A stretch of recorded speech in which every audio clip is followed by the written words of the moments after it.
nga pala guys, ito po ang ating scratch. Pangalan po ng ating scratch, Zombie Shoot.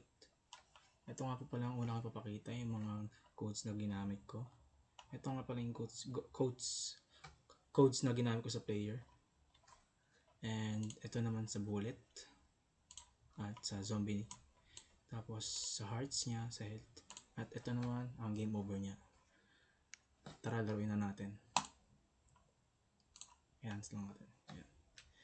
Ganito po siya. Ganito pa yung tsura niya pag nag-run. Nag-add din po ako ng audio niya para mas maganda.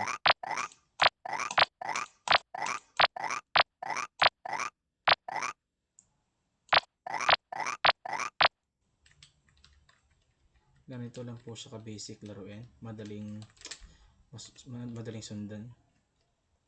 At pag nadikitan ka ng zombie, makikita mo yung character mo parang blink yan. Game over. Yun lang po. Thank you.